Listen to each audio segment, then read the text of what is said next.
And then we had war between the union and the management in this country for a long time. Okay, but let's talk about now war in the sense that it's an international war between nations. Could we have prevented the war with Iraq? I say yes. Because the UN inspection team, who were supposed to investigate whether Saddam Hussein had weapons of destruction, mass destruction or not, they said, no, we do not see signs of a mass destruction, and they said, we need more time. Give us more time to investigate. But the Bush administration didn't listen. They declared war hastily. It was a poorly prepared war. That's why so many people died. So we have to, how about inspection teams?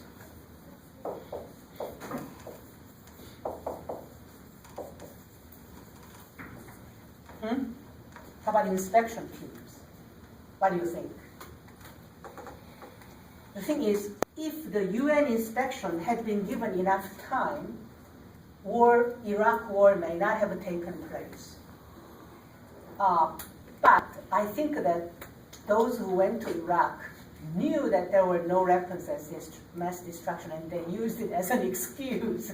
So they had no reason to keep waiting, because they wanted to use 9/11 as a momentum to get into Iraq. Okay, anything else? War now. I'm going to do something really hilarious. We talked about satire, didn't we? The day before yesterday. If you were to write anything else that you can think about, an invention that can replace war. Anything else? Okay. If I asked you to write a humorous satire about how to prevent war, this is what I would do if I were you. To prevent a war such as Iraq, of course it's too late. I would say, let George Bush and Saddam Hussein have a duel, a gun duel. See who kills whom first. That way, it would have saved God knows how many of our own soldiers and how many of children, women and children and civilians. What do you think? Anything else? If you write an instant satire, what would you do?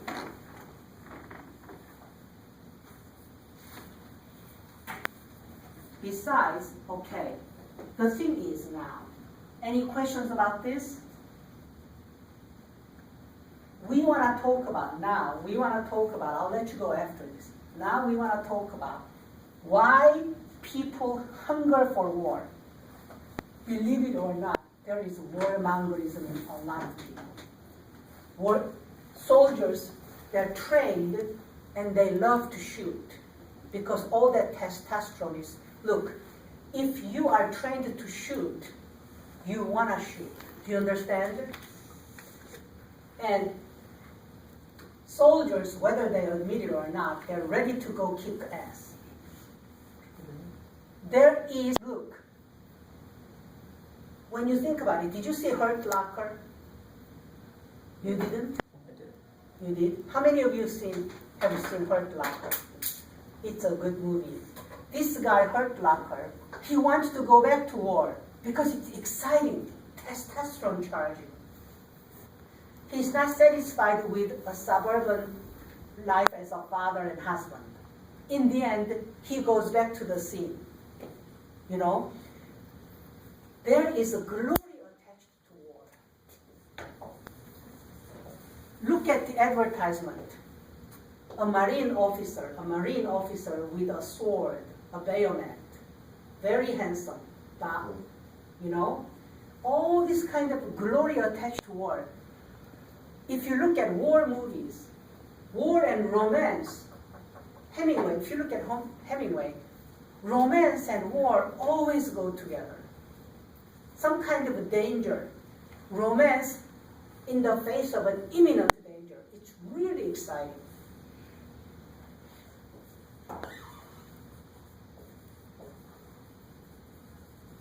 What I'm saying here is, how do we control or get rid of this inherent urge for glory or attractive danger that is attached to the images of war? Do you understand what I'm saying? I had a student, he was 36 years old. In March 2003, he was ready to go to Iraq, kick ass. He said, I'm a soldier, I believe in protecting my country, but what he really wanted was action, that testosterone action. And I hope he was safe. I said, I hope you are safe, So this kind of glory, war and romance, something, if you look at it, I told you, if you go to, did I tell you about how many guns, statues with the guns there are at Legislative Plaza? Did we talk about that? No? Have you been to Legislative Plaza in Nashville? How many have you been to? Well, it's the War Memorial. War Memorial. War Memorial.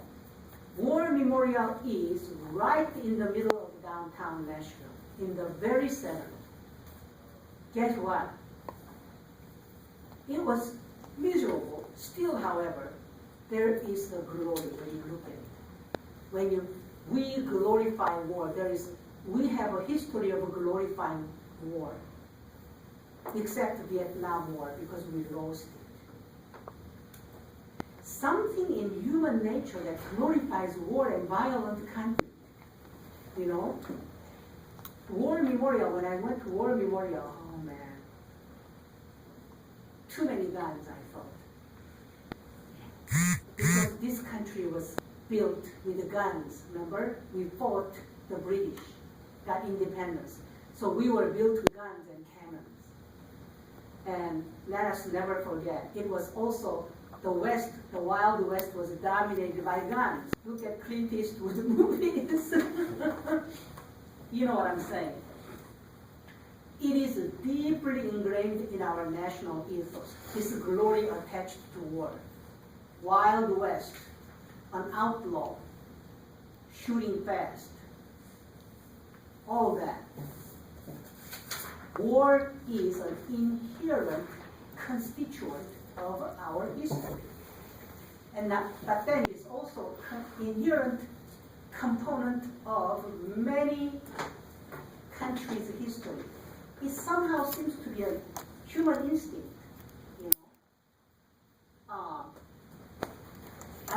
look, movies like The English Patient, my God, that incredible love affair, passion, estrogen, testosterone, and World War II. Ooh, love in the face of an imminent danger. And in a war movie like that, people are so well dressed. You know what I'm saying? In The English Patient, Christine Scott Thomas, she's always dressed in just absolutely perfect clothes.